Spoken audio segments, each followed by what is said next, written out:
Bismillahirrahmanirrahim. Assalamualaikum warahmatullahi wabarakatuh. Ashhadu an la ilaha illallah wa ashhadu anna Muhammadar Rasulullah. Allahumma sholli ala sayyidina Muhammad wa ala sayyidina Muhammad kama sholaita ala sayyidina Ibrahim wa ala ali sayyidina Ibrahim bil alamina innaka Hamidum Majid. Suasana mendung, gelap, tapi belum hujan, masih gerimis ini ya. Kita lanjutkan kajian-kajian kita, tetapi sebelumnya mari kita panjatkan doa untuk saudara-saudara kita yang telah memberikan sholawat atas channel ini, sehingga detik ini juga kita masih bisa melanjutkan kajian-kajian kita ya. Atas dukungannya kita ucapkan terima kasih. Semoga sholawat itu menjadi catatan langit amal soleh bagi mereka dan keluarganya kelak, serta dikabulkan doa-doanya. Begitu juga untuk pewer-pewerku ya. Alhamdulillah pewernya subscribe ya. Subscribe-nya bergerak terus ya, bertambah terus. Semoga itu juga nantinya akan berkorelasi dengan power ya.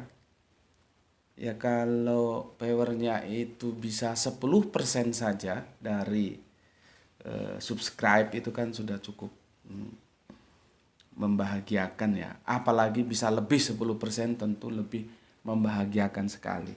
Tapi bertahap lah ya. Kalau sekarang belum 10%, nanti naik sehingga ada korelasi yang signifikan antara subscribe dan viewernya. Oke, kita lanjutkan kajian kita pada seri siapa sosok Zulkarnain yang diceritakan Al-Quran itu ya, yang disampaikan Al-Quran itu ya. Sekarang kita seri yang kelima.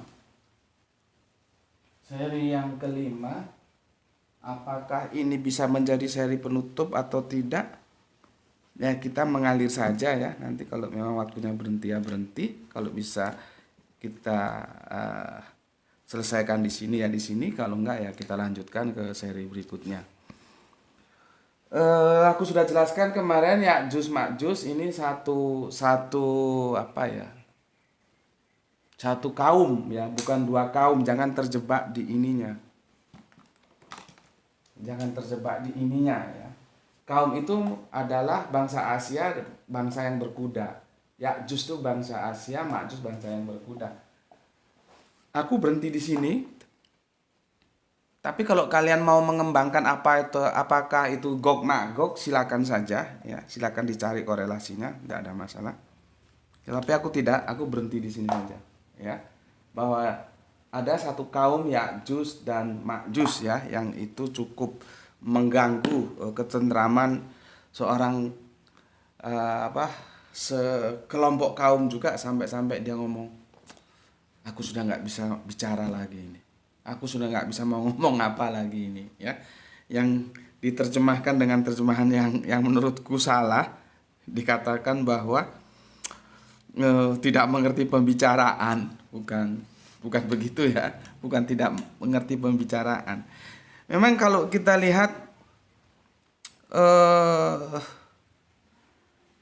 kisah tentang Zulkarnain ini, bahasanya ini penuh dengan bahasa-bahasa sastra ya, yang kita harus jeli menyikapinya. Makanya ini si penerjemah juga agak kerepotan sepertinya ini menerjemahkannya gimana gitu ya. Seperti ini yang ada di ayat yang ke-86 ya dari surat Al-Kahfi, surat ke-18 itu tidak ada loh itu. Jadi kalian harus jeli juga ya. Tidak ada diksi yang bisa diterjemahkan sebagai laut, itu tidak ada.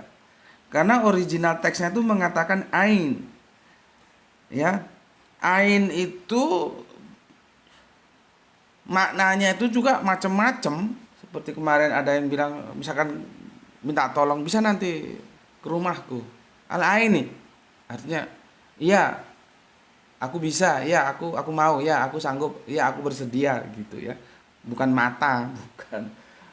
Eh, ada lagi apa gitu. Banyak terjemahannya ain nih ya. Di sini ain ya, terus apa ini? Ain dan sebentar. Di sini jadinya dia nggak ada laut di sini. Yang ada lumpur hitam ya. Yang ada lumpur hitam dia. Hatta iza balago maghribi syamsi wajadaha takhrobu fi aini hamiati, lumpur hitam. Ya mungkin oleh si penerjemah yang dimaksud aini itu laut ya. Ya oke lah, nggak masalah. Artinya air, mata air yang besar ya, yang ya yang airnya meluap-luap ya karena kan juga nggak mungkin matahari itu tenggelam di air yang tidak seluas laut ya. Jadi ini eh, pengembangan dari si penerjemah. Tapi oke lah, aku setuju. Aku masih setuju ini ketika dimasukkan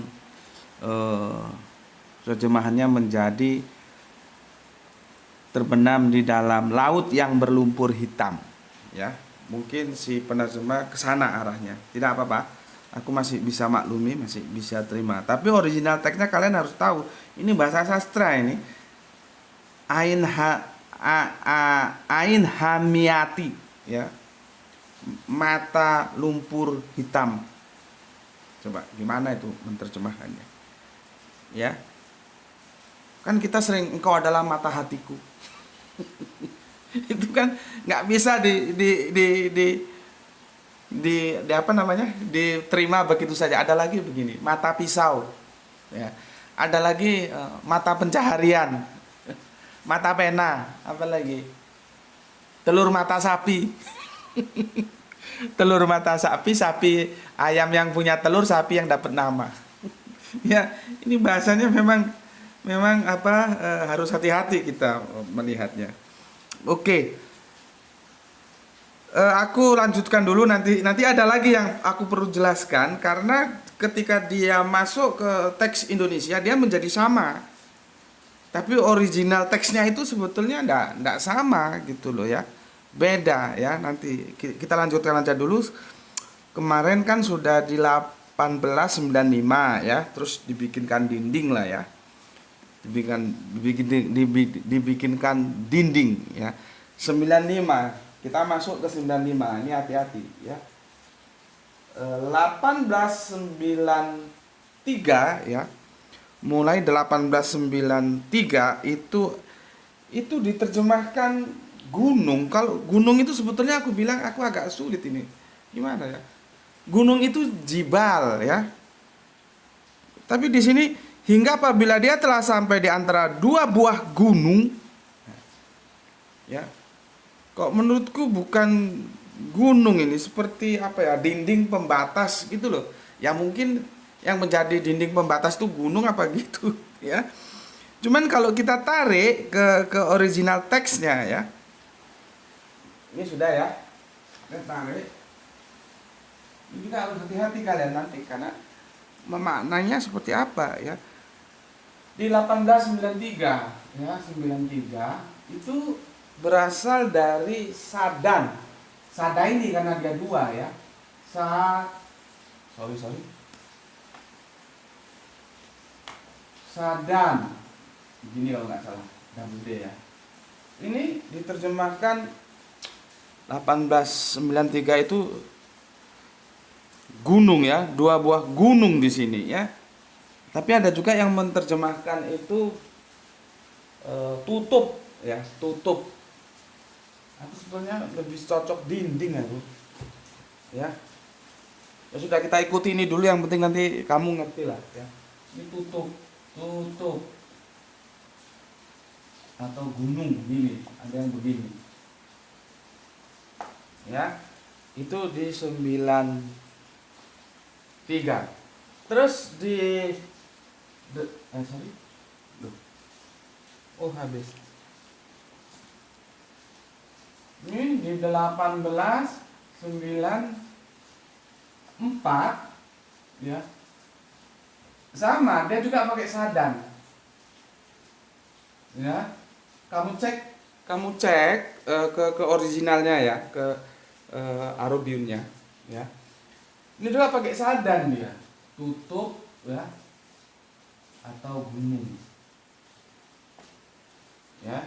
Baru nanti di 1895 yang kita bahas, itu dia sudah berubah, tidak pakai gunung, itu pakai Rothma.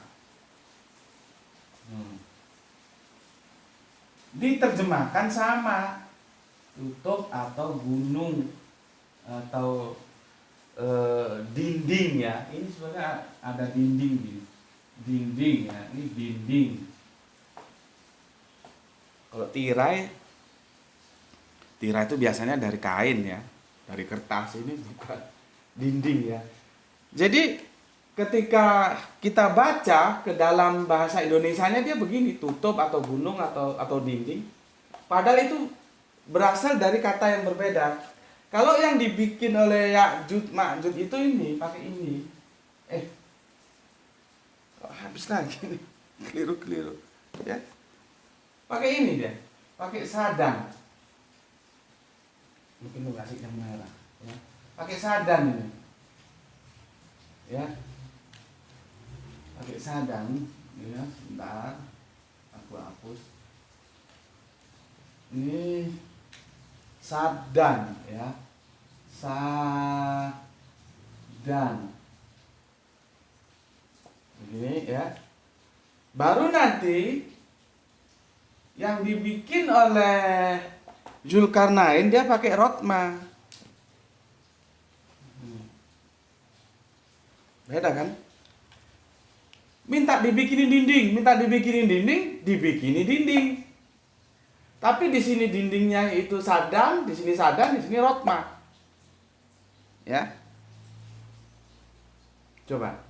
Apa bedanya sadan dan aku tanya-tanya masih belum mendapatkan informasi yang jelas, tapi ada yang sudah memberikan informasi. Guru Al-Quran itu mengatakan begini. Sebentar, ini tetes terakhir. Bismillah.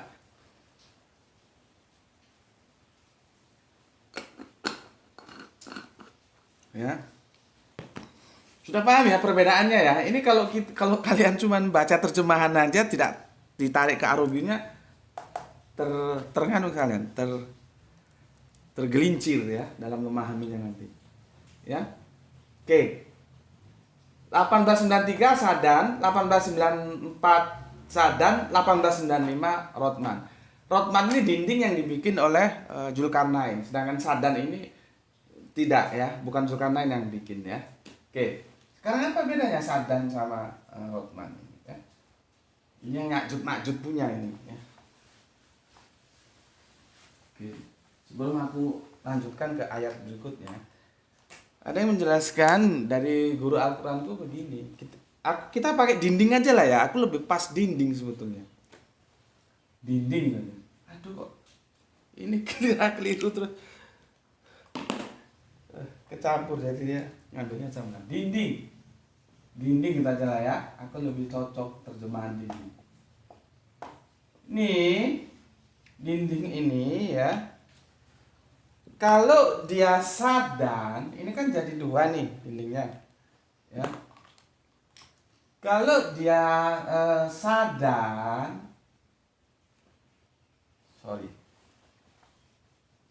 tidak berhenti ya. Kalau dia sadan, itu yang dimaksud adalah dinding, ya benar-benar dinding ya, fisik ya. Tapi kalau dia Rothman ya,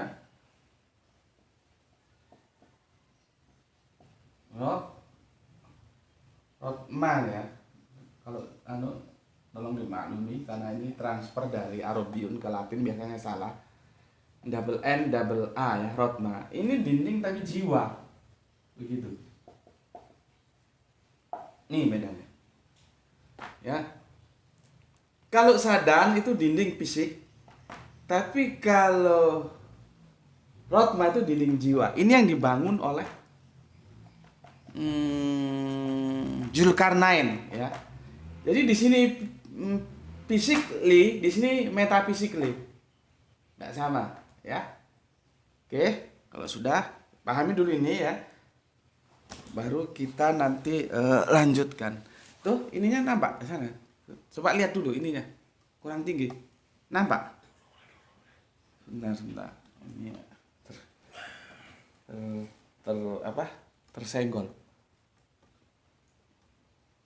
Nampak? Oke. Kemarin kita 95 ya, ketika disuruh bikinkan dinding sama Zulkarnain dipenuhi, dan Zulkarnain tidak menerima tawaran upahnya itu ya, karena Zulkarnain sudah diberi yang lebih baik dari apa yang mau mereka beri ya. Mereka itu adalah orang yang digencet gitu aja lah gampangnya oleh Ya'juj Ma'juj sampai ora iso ngomong. Katanya gak iso ngomong mana aku. Ya apa kabarmu saiki? Gak iso ngomong mana aku. Gak bisa ngomong lagi aku. Nah, gitu loh ya. Jadi psikologis, bukan medis. Bukan pengetahuan yang terbelakang gak ngerti bahasa. Oh, gak begitu ya. Akhirnya dibikinkan dinding ya. Dibikinkan dinding oleh Zulkarnain di 95 itu ya. Dibikinkan Rotma, tapi dindingnya Rotma jiwa ya. Kita sekarang masuk ke 96. Berarti ini Sababa terakhir ya, Sababa ketiga ya. Rotma ini Sababa ketiga. Ingat, Sababa pertama adalah jalan-jalan yang ditempuh atau sebab-sebab yang ditempuh, yaitu ke dunia barat. Terus Sababa berikutnya ke dunia timur ya. Terus Sababa ketiga Rotma ini. Ya di situ di teksnya sih nggak ada barat timur, nggak ada ya. Nanti kamu cari barat timur. Di original teksnya itu tempat matahari terbit ya. Matahari terbit itu timur, matahari terbenam itu barat gitu loh. Maksudku ya. Jadi jangan nanti protes lagi loh, ini nggak ada barat, nggak ada timur ya, memang nggak ada gitu ya. Oke, 1896 kita mulai ya. Berilah aku potongan-potongan besi hingga apabila besi itu telah sama rata dengan kedua puncak gunung itu ya. Berkatalah Zulkarnain, tiuplah api itu ya. Hingga apabila besi itu sudah menjadi api, maksudnya merah seperti api, dia pun berkata, berilah aku tembaga, maksudnya tembaga mendidih, agar kutuangkan ke atas besi panas itu. Apa yang bisa kalian tangkap di sini? Apakah ini harafiah atau metafora? Coba. Ya. Karena dia pakai Rotman dinding jiwa. Ya. Coba. Harafiah atau metafora? Harafiah atau metafora itu? Ya? agak sulit ya. Maka aku mengambil, artinya kalau aku mengambil kamu gak setuju, kamu mengambil sisi lain juga boleh. Aku mengatakan ini tidak harafiah. Ini metafora. Bagaimana seperti kita melihat kawah Chandra di muka ya. Itu bukan berarti ada kawah seperti yang kemarin gunung apa? Gunung apa leh yang meledos wingi kuwi? Kok lupa padahal tetangga sendiri. Gunung Semeru. Ya. Itu jangan kamu anggap kawah seperti itu ya. Kan ada pendidikan di mana kawah Chandra di muka, biasanya militer itu ya. Biasanya militer. Ini sama seperti ini ya. Ditempa ya. Ini penempaan ini ya. Kita lihat kalimatnya. Berilah aku potongan-potongan besi hingga apabila besi itu telah sama rata dengan kedua puncak gunung itu, Berkatalah Zulkarnain, tiuplah api itu hingga apabila besi itu sudah menjadi merah seperti api. Dia pun berkata, berilah aku tembaga yang mendidih agar kutuangkan ke atas besi panas itu. Terus kamu bayangkan benar-benar ada tanur gitu, tanur yang itu bisa melebur besi sehingga dia cair. Kan enggak ya, enggak. Ini metafora, tidak harafiah ini. Ya, apalagi tadi dia sudah pakai rotma, dinding jiwa. Ya, dinding jiwa. Ya. Dan itu nanti akan bersesuaian dengan 98. Ayat terakhir nanti 98 akan bersesuaian. Oke. Kita lanjutkan ke 97 ya. Maka mereka tidak bisa mendakinya dan mereka tidak bisa pula melobanginya. Jadi yang dibangun ya untuk menghadapi Ya'juj Ma'juj ini, yang dibangun itu adalah dinding jiwa oleh Zulkarnain. Ya. Ketika bangunan dinding itu sudah kokoh, maka mereka tidak bisa mendakinya, mereka tidak bisa melubanginya. Jangan kamu bayangkan ini dinding nggak bisa dibor, terus nggak bisa didaki, nggak begitu.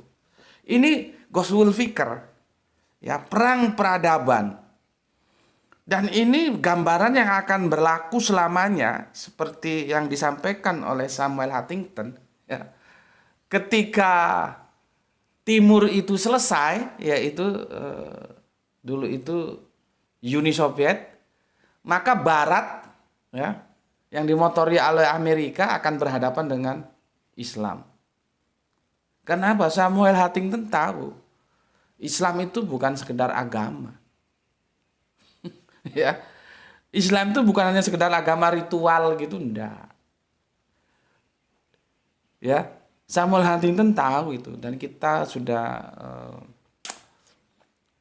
nukil ya sekilas, tidak menjadi topik kajian khusus tentang itu, tidak ya.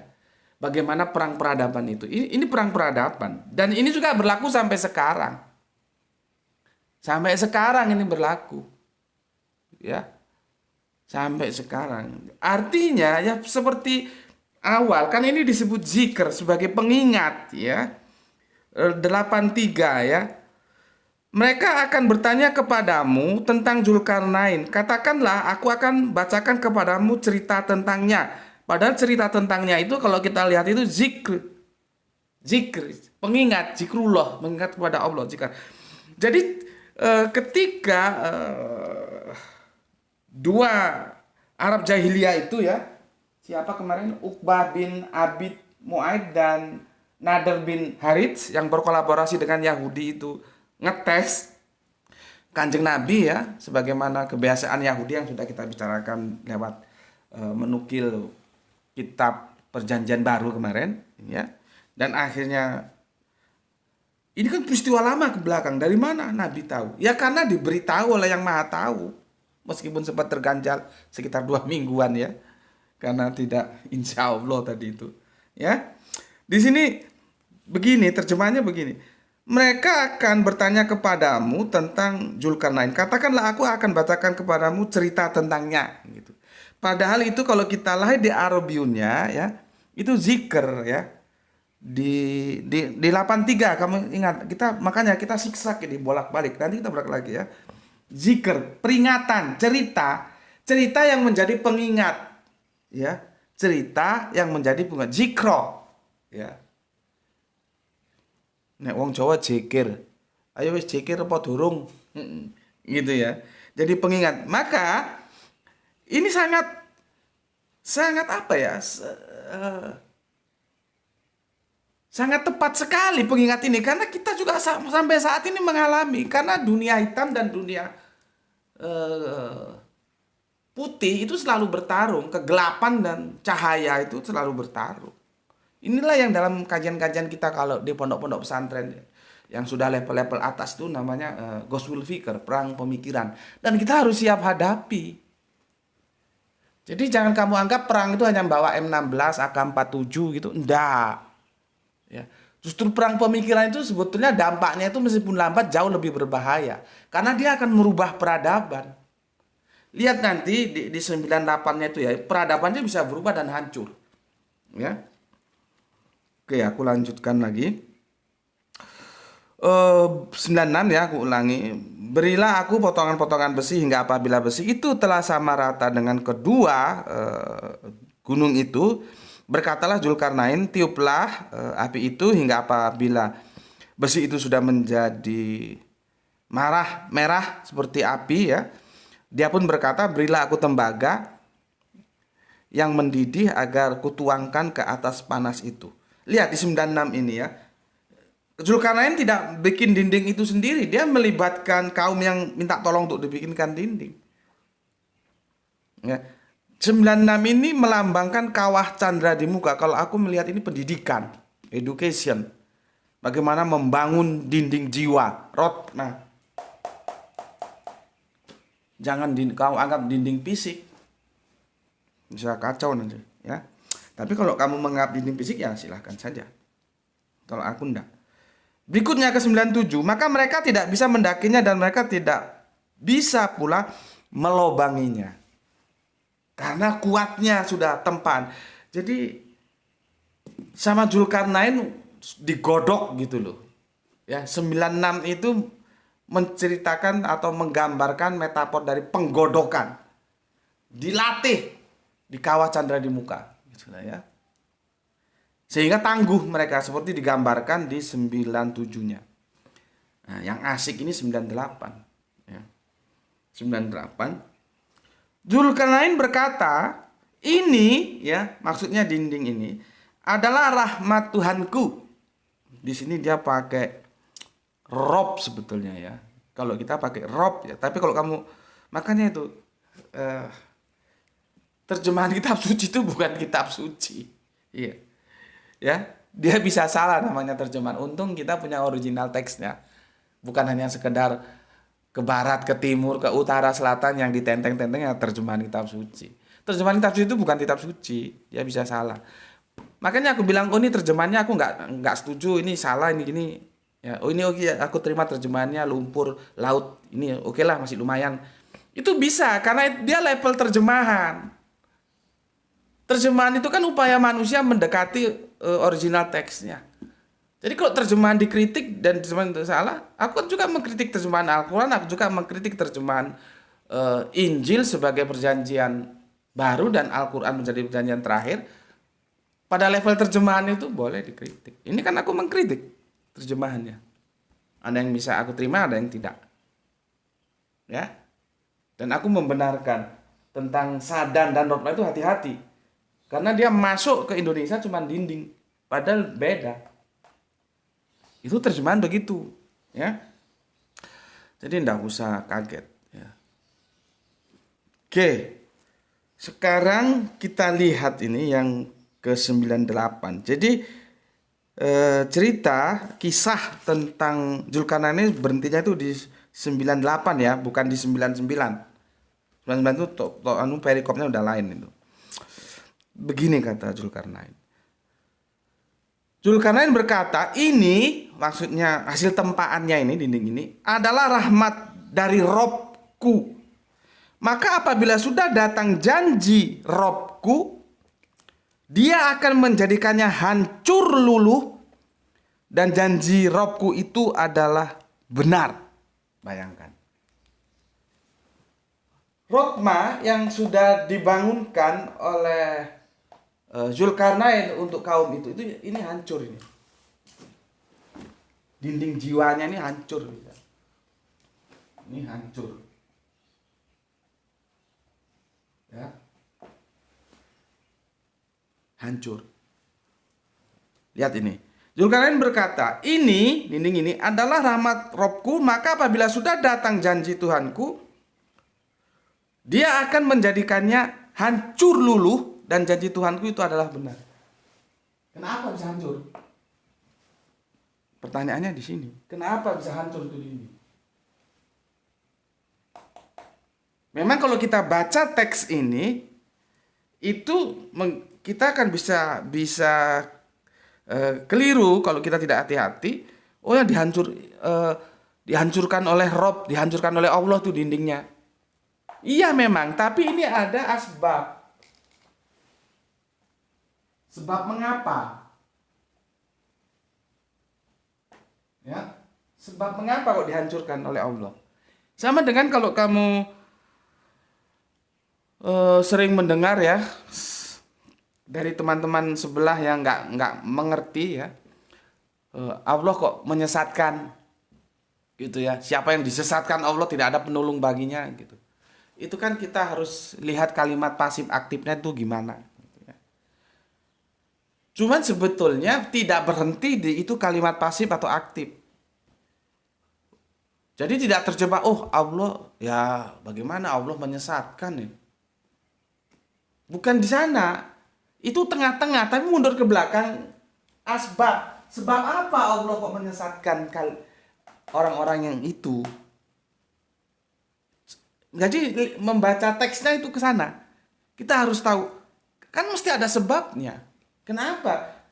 Kamu disesatkan Allah kan? Ya karena kamu tidak mau menerima firman, ya kamu disesatkan. Jadi nggak bisa hanya dilihat dari kalimat pasif dan aktif. Oh ini kalimatnya aktif ini, ya Allah menyesatkan, ya harusnya jangan ke situ, harus ke belakang dulu. Lah kenapa Allah kok menyesatkan? Karena kamu tidak menerima firman. Kalau kamu menerima firman, kamu ya tidak disesatkan. Gitu loh. Ya, nah, sekarang kita kembali ini. Kenapa dihancurkan? Hancur luluh dinding itu. Minum dulu terakhir. Bismillah.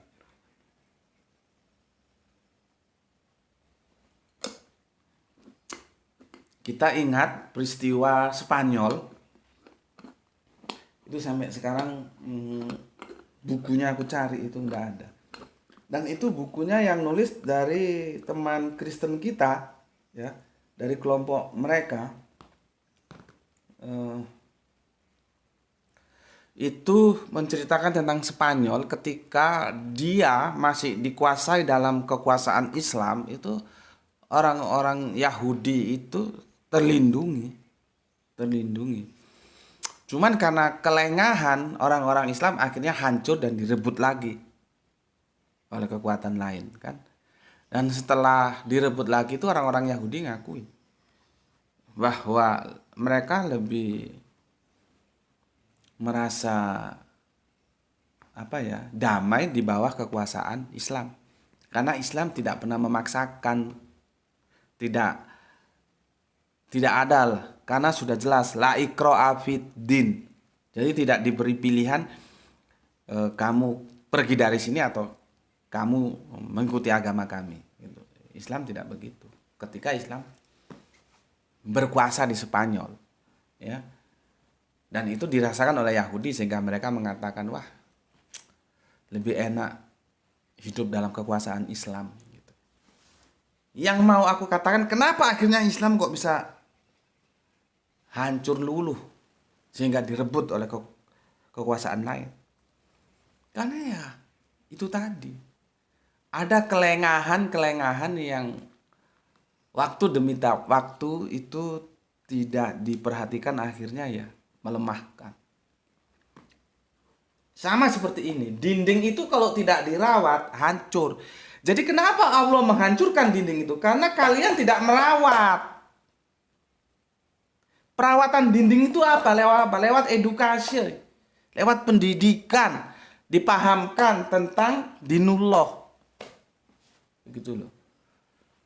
Kan kemarin dan aku sangat setuju tuh, baru beredar video seorang bapak-bapak mengatakan, kalau kita hanya sibuk membangun gedung-gedung saja, satu saat gedung itu akan menjadi cerita. Oh ini dulu gedung ya, tempat sholat, namanya masjid. Tetapi orang Islamnya sudah nggak ono. Itu cerdas tuh bapak itu. Artinya apa? Bapak itu mengingatkan kita jangan sibuk berbicara tentang hal-hal physically, tapi kita tidak membangun jiwa SDM manusia-manusia sebagai pelanjut generasi perjuangan Islam itu tidak dibangun jiwanya. Roadman-nya tidak dibangun. Sibuk di Sadan, tapi roadman tidak dibangun. Akhirnya ya itu tinggal cerita. Ya contohnya sudah terjadi apa? Ya Spanyol itu.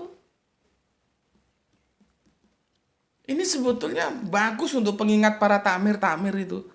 Sibuknya itu membangun gedung, wae.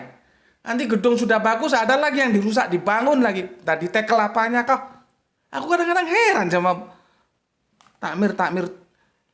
Ya, gimana ya? Mbok yang beri kesempatan pada yang muda-muda itu untuk ngelola masjid gitu loh. Nanti kalau ada yang muda nggak diberi kesempatan, dikirain menjadi saingan. Gedung itu perlu, tapi ya sudahlah selama dia sudah bisa dipakai ya sudah. Lebih baik dananya tuh dialokasikan untuk pendidikan. Ada anak Islam, otaknya encer tapi ekonominya tidak mampu. Bantu itu. Sehingga ilmu itu menurun terus, diturunkan. Nah, ingat, aku kemarin sudah bilang tentang diturunkan itu artinya diajarkan, diwariskan. Kan kemarin sudah aku sampaikan, Kanjeng Nabi itu sudah selesai. Di Gua Hiro itu kalau kita baca sirah itu selama 5 atau 4 kali Ramadan. Selesai. Udah turun kepada Kanjeng Nabi dari Allah lewat Jibril. Selesai. Ya. Selesai maka dia diangkat menjadi guru kita, guru Al-Quran. Penurunan dari Kanjeng Nabi ke manusia itu 13 tahun Mekah, 10 tahun Madinah, jadi berapa kalau dibulatkan? 23 tahun. Jadi ada penurunan dari Allah lewat Jibril ke Kanjeng Nabi, dari Kanjeng Nabi ke lewat para sahabat yang 23 tahun itu sudah selesai. Nah, sekarang dari kita dapat warisan dari mereka-mereka itu diturunkan ke kita. Nah, kita sekarang kalau sibuk bangun gedung wae, kalau saldo masjid sekian juta gitu terus merasa bangga, itu kadang-kadang heran. Tapi nggak pernah lupa membangun SDM para manusia-manusia Islam sebagai penerus perjuangan ini. Ya, akhirnya dihancurkan sama Allah. Karena roadmap-nya nggak dibangun. Tuh. Makanya kemarin ada video yang beredar tuh dari Tegal atau apa itu, aku sangat setuju itu. Itu takmir-takmirku kupingmu rungokno itu. Matamu itu tontonan video gue. Ya, jangan sibuk bangun. Aku kadang-kadang heran. Masjid masih bagus, renovasi lagi. Bagus ini ngapain maksudnya? Satu saat tinggal cerita masjidnya aja yang masuk nggak ada. Jebol kamu. Ya, seperti ini digambarkan. Roadman itu satu saat hancur. Kenapa hancur? Mereka tidak mewariskan, tidak menurunkan dinullah kepada generasi berikutnya. Yo hancur, bubar. Gitu loh. Jadi melihatnya jangan, itu yang menghancurkan Allah, itu kan di tengah. Coba kamu lari ke atas. Sebabnya apa kalau Allah hancurkan? Karena kamu tidak mewariskan itu kepada generasi berikutnya. Sama sekarang anak-anak kita ya, itu bahasa Jawa itu nggak ngerti loh. Bahasa Jawa yang halus itu nggak ngerti. Huruf Jawa nggak ngerti.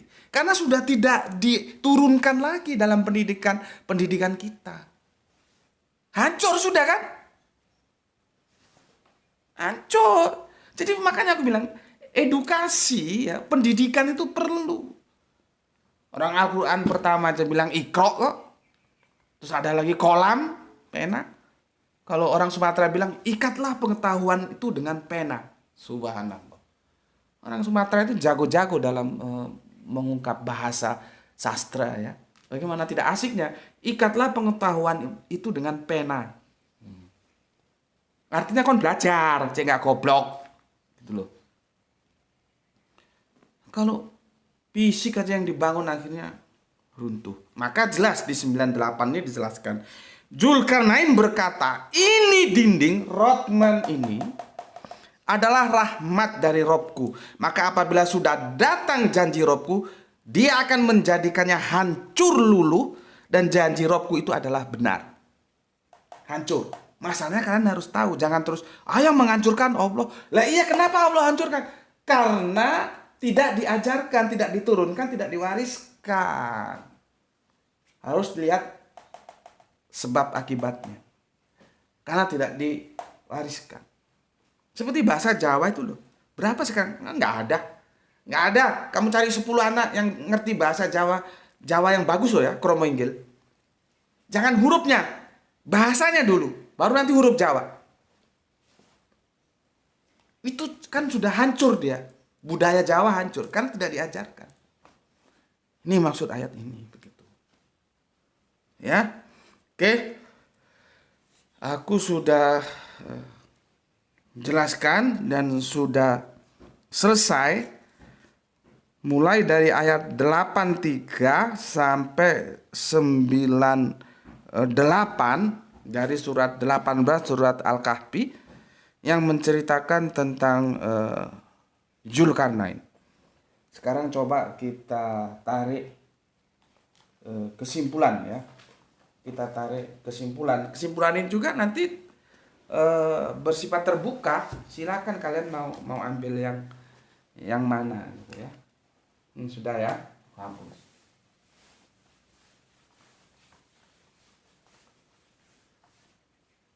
Ini kalau kita kumpulkan referensinya ya, Zulkarnain itu ya. Itu ada yang mengartikan satu. Ini tak kumpulkan ya. Bisa mengatakan tanduk. Ya. Dua. Ada yang mengatakan rambut tapi dikepang. Nah, jadi aku ingat lagunya Dodo Zakaria. Semoga Allah mengampuninya. Hai, gadis manis berkepang dua. Itu lagu tahun 80-an ya. Gadis manis berkepang dua ya. Jadi ada yang rambut itu bisa dikepang nggak? Tapi biasanya dikepang. Kepang apa kepang sih ya? Dikepang ya, dikepang apa artinya, bahasanya apa ya? Dikepang, ngerti lah kau ya. Dikepang itu di apa namanya itu? Rambutnya dikepang dua gini. Dulu gadis-gadis dulu gitu ya. Kalau nggak ngerti cari lagu Gadis Manis Berkepang Dua, Dodo Zakaria, ini ngerti kamu di situ. Tanduk kepang nomor 3 ada yang mengartikan puncak gunung.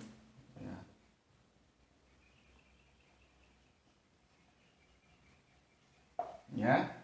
4 Kornain itu ada ya mengartikan ujung pedang, mata pedang ya. Ujung pedang. Salah 1 2 3 4 5. Ada yang mengartikan ini Kornain itu kurun. Memang sama tuh saya. Jadi dia apa ya? Abad, karena Nain menjadi 2 abad ya. Jadi dia 2 abad. 2 abad. Abad itu D ya. Kalau satu abadnya itu 100 tahun, maka dia menjadi 2 abad 200 tahun ya. 2 abad ini ya, 2 kurun ya. 2 kurun.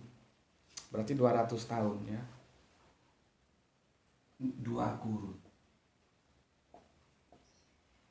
Maka inilah ketika kita pernah bahas kapan umat Islam itu bangkit, kapan umat Islam itu kiamat itu bangkit ya. Kita harus pahami dengan bahasa yang benar. Jadi kapan umat Islam kiamat itu artinya kapan umat Islam itu bangkit tegak ya. Kita sudah bahas, makanya Qiyaumul Lail, bangkit di tengah malam untuk sholat. Maksudnya sholat tahajud itu ya. Pagi kiamah. Kita kan sudah pernah bahas kapan umat Islam kiamah. Bangkit untuk merajut kembali kekuatan Islam membangun kurun kedua.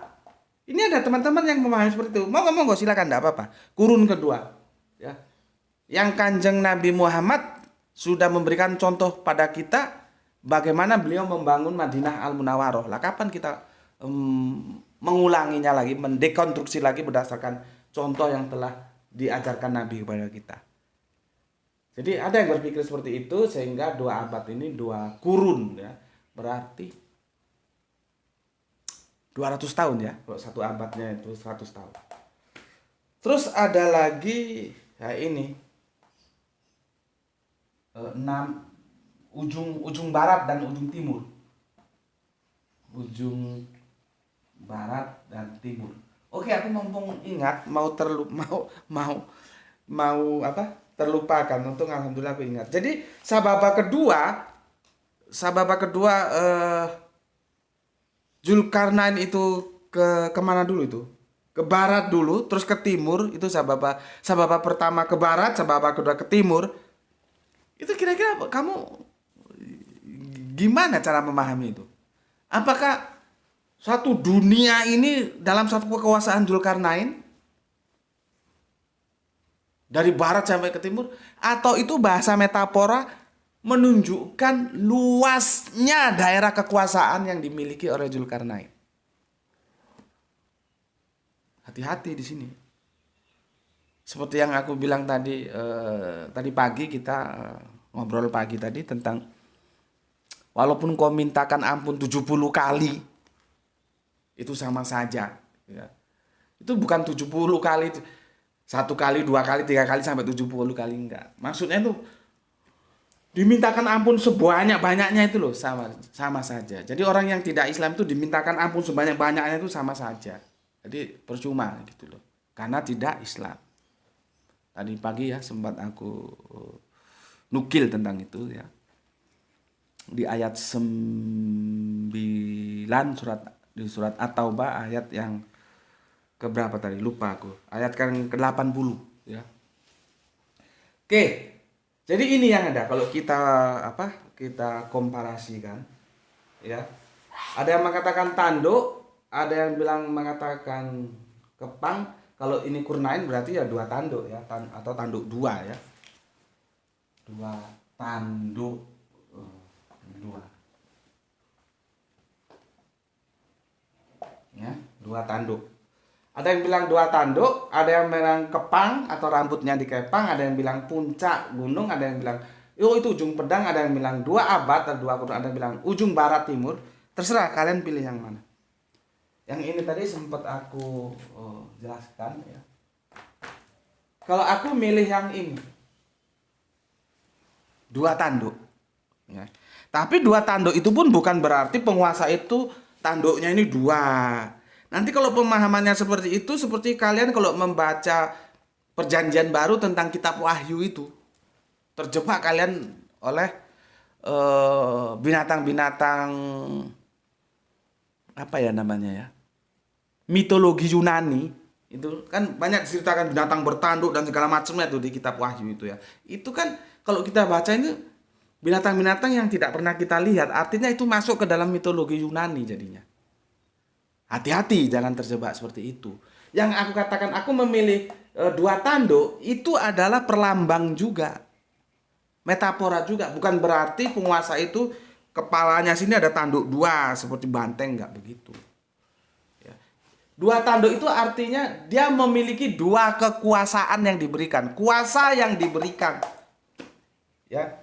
Dia boleh memberikan pengampunan, penghukuman juga dia boleh. Yang itu bisa kita lihat kemarin di surat Al-Kahfi ayat yang keberapa? Sebentar ya. Ayat yang ke-86. Ya. 1886. Ya. Yang dia boleh memberikan ampunan, boleh hukuman. Jadi boleh reward, boleh punishment. Karena apa? Karena sudah diberi kuasa, maka dia disebut dua kekuasaan ini ya, mengampuni dan menghukum. Sama dengan Yesus. Ketika dia, kenapa Yesus bisa mengampuni? Sudah aku jelaskan kemarin. Ya karena dia diberi kekuasaan itu. Tapi kan banyak disalahpahami, oh ini Yesus ini. Kalau dibilang, mana Yesus itu Allah? Nggak ada. Yesus Allah secara tekstual di Perjanjian Baru sampai mampus nggak ada. Nggak ada. Adanya kan rekayasa-rekayasa yang melampaui Alkitab. Dan aku dalam konteks ini aku tidak mau melampaui Alkitab. Aku akan membicarakan apa yang Alkitab katakan. Karena kalau kita melampaui Alkitab itu bisa terjerumus sebagaimana ada sebuah pemahaman bahwa Yesus itu Allah. Itu melampaui Alkitab dan itu terjerumus.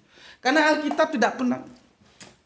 Ini ya, ini mau dicari sampai 7 hari 7 malam lah. Tidak ada mengatakan Yesus itu Allah, tidak ada. Makanya kan sudah kita bikin videonya, sudah kita kaji bahwa Tritunggal itu hanya hidup dalam dogma, dia akan mati logika. Mati logika karena nggak didukung oleh Alkitab. Biasanya apologet mencari-cari, jadi mengasumsikan, jadi Allah dalam asumsi jadinya. Yesus itu tumbuh menjadi Allah dalam asumsi dengan mengatakan, tuh Yesus mengampuni dosa. Siapa yang bisa mengampuni dosa kalau bukan Allah? Iku rak lambemu ta ngomong ngono. Zulkarnain juga bisa mengampuni karena dia diberi kuasa. Ya, sulit. Ngajak orang yang sudah terjerumus dalam dogma itu sulit, tapi kita harus sabar. Bahkan yang diajak kepada kebaikan itu kadang-kadang menyerang kita justru. Padahal tujuan kita baik. Apa? Taat sama Alkitab. Alkitab tidak pernah mengatakan Allah itu Tritunggal, yang ada itu Allah itu Ehad. Dan Ehad itu dipahami menurut Yahudi itu masih ngeyel. Kalau memang Tritunggal itu ada, sejak dulu Yahudi itu Tritunggal karena dia saudara tua kita. Dia lebih tua dari Nasrani, lebih tua dari Islam. Kita harus merujuk ke sana. Nyatanya Yahudi satu ya satu, tiga ya tiga kok. Kok masih ngeyel kasih tahu. Tapi ya kita harus maklum. Karena apa? Orang sudah teracuni dogma itu seperti morfin. Dan kita kan tidak diberi tugas, kewajiban untuk menyadarkan mereka. Enggak, kita hanya mengingatkan. Seperti aku mengingatkan. Apa sih tunduk terhadap Alkitab? Bahwa Yesus itu bukan Allah. Dia adalah manusia yang oleh kasih sayang Allah diangkat, dimuliakan menjadi nabi. Seperti nabi-nabi yang lain. Gitu loh. Ya. Makanya ini hati-hati, jangan terjebak. Meskipun dia bisa mengampuni, karena dia diberi kuasa untuk mengampuni, diberi kuasa untuk menghukum. Maka itu dua tanduk, itu dua kekuasaan ini. Mengampuni dan menghukum. Ya. Reward dan punishment. Ya. Sampai di sini. Dia memberikan penjelasan kepada kita, Al-Quran itu di sini. Tapi kalau ada yang mau mengambil ini ya monggo, nggak masalah aku, ya monggo. Tapi aku memilih yang ini. Dua tanduk itu kekuasaan. Mungkin aku akan memberi contoh begini ya. Kalian tahu lembu ya? Ini kalau orang Jawa tahu lembu, terus kerbau tahu ya. Itu nama-nama binatang yang dipakai oleh manusia pada zaman-zaman kerajaan dulu, dan itu lambang kekuasaan. Contoh gampang yang sejarah itu Gajah Mada lah itu ya. Jangan kamu anggap itu gajah. Ya, repot kon, nggak ngerti bahasa. Makanya belajar sastra lah kalian. Supaya tidak terjerat ya oleh kesalahanmu sendiri yang kamu selalu pendekatannya itu harafiah. Enggak. Gajah Mada itu ya manusia seperti kita. Dinamakan Gajah Mada itu lambang bahwa dia tuh punya kekuasaan sebagai Mahapati yang dipercaya oleh raja. Gitu loh. Maka dikasih nama Gajah Mada. Terus ada lagi lembu. Lembu itu sapi. Lembu Suro. Itu orang namanya Lembu Suro. Ya. Ada lagi sama lembu ada kebo. Kebo Anabrang. Itu nama orang, itu orang. Ya seperti kita ya makan nasi ya bisa sakit, bisa tertawa, bisa senyum, bisa marah. Bukan kerbau terus kamu anggap kerbau-kerbau yang di apa tempat kalau orang Jawa bilang derum, dia masuk ke dalam air itu kerbau itu ya. Kalau sudah masuk ke dalam air itu mau kamu cambuk berapa kali pun dia kalau nggak mau berdiri dia. Ya, karena kerbau itu kan tidak tahan, dia masih tahanan sapi ya. Kerbau itu tidak tahan jauh dari air, dia harus dekat air. Ada namanya kebo anabrang ya, karena Jawa bukan kerbau jadi kebo. Kebo anabrang. Itu semua apa ya? Ya nama-nama binatang seperti lembu, kebo, gajah itu. Cuma jangan terus kamu pahami itu gajah. Terus ini terus dua tanduk, terus benar-benar ada tanduknya. Enggak begitu. Dua tanduk ini menunjukkan dua kekuasaan. Mengampuni dan menghukum. Itu kalau aku. Ya. Tetapi kalau ada, karena yang favorit dua ini. Pertama ya, dua kekuasaan tanduk ini ya. Dan dua kurun tentang kebangkitan. Yang mau aja, silahkan. Tetapi aku memilih yang ini. Ya, kalian terserah mau pilih yang mana, ya. Oke. Eh Cukup ya. Kalau mau cari referensinya kalian, sekarang ini ada yang bilang terus siapa itu Zulkarnain itu? Karena kita sudah sepakat Zulkarnain itu bukan nama eksistensi loh ya. Dia julukan. Ya. Seperti Kebo Anabrang itu julukan itu. Ya. Sekarang siapa kalau kita ditanya? Siapa ya Zulkarnain itu? Kalau kita lihat referensi-referensi yang ada itu mereka akan menisbahkan kepada pilihan-pilihan tiga. Ada yang bilang Kores, ada yang bilang Darius, ada yang bilang Alexander the Great. Iya. Kalau aku sih gampang saja. Apakah Kores, Darius, Alexander the Great itu menegakkan dinullah? Gitu aja. Kalau tiga ini tidak menegakkan dinullah, dia harus out. Dia tidak menjadi nominasi yang pantas dinisbahkan kepada Zulkarnain. Ya, tidak. Jadi kalau aku ditanya, aku akan menjawab sejauh apa yang Al-Quran jelaskan. Aku tidak akan melampaui Alkitab. Aku tidak akan melampaui Al-Quran, itu namanya kemeruh. Tapi kalau sekedar tafsiran, menurut saya ini misalnya, ya monggo-monggo aja. Ya. Kalau ditanya siapa itu Zulkarnain, maka aku akan menjawab dia adalah seorang raja yang kekuasaannya itu sangat luas ya, diumpamakan barat dan timur, yang dia diberikan kekuasaan, dia boleh menghukum, dia boleh mengampuni, dia diberikan sababah jalan-jalan untuk mencapai tujuan kekuatannya, dia yang membangunkan Rotmah. Dan Rotmah itu akan hancur karena tidak diturunkan oleh generasi-generasi yang terdahulu kepada generasi berikutnya. Itu yang dimaksud Zulkarnain. Jadi aku menjawab seperti apa yang disampaikan oleh Al-Quran. Kan topik kita kan siapa sosok Zulkarnain yang diceritakan Al-Quran. Ya Al-Quran menceritakannya begitu, ya aku harus begitu. Harus tunduk. Kalau aku bilang oh itu Alexander, oh itu Darius, ngarang kon kok. Jadinya begitu. Cuman kalau ada yang menafsirkan itu ya monggo silahkan. Dan aku hanya titip saja, cirinya begini, kalau mau dinisbahkan ke sosok itu, sosok yang kamu nisbahkan itu dia menegakkan dinullah enggak? Kalau dia menegakkan dinullah, ya ada kemungkinan seperti yang aku bilang tadi. Tapi kalau enggak, dibuang saja. Karena ini penegakan hukum Allah. Jadi ini loh ya. Ini Al-Quran ini. Ini Al-Quran ini, kenapa? Untuk apa sih Al-Quran ini? Ini untuk menjadi sumber hukum kita. Ini ibarat apa namanya kentang ya. Jadi ya aku ulangi tadi. Ini Al-Quran ini itu dia akan menjadi sumber dari segala sumber hukum. Ya. Jadi hukum apapun yang dibuat dia harus merujuk ke Al-Quran ini. Ya, kalau aku umpamakan tadi itu kentang itulah ya, ini kentangnya, ini raw material, ya, raw material, ini kentangnya. Nanti kamu mau bikin bergedel, kamu mau bikin keripik kentang, kamu mau bikin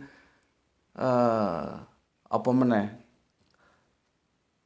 Ya macam-macam sayuran yang pakai kentang itu terserah saja. Tapi awalnya kentangnya ini. Yang keripik ya dari ini kentangnya, dari terus yang berkedel ya ini, yang sayur ya juga ini, gitu. Ya, jadi ini akan menjadi raw material dari segala produk hukum.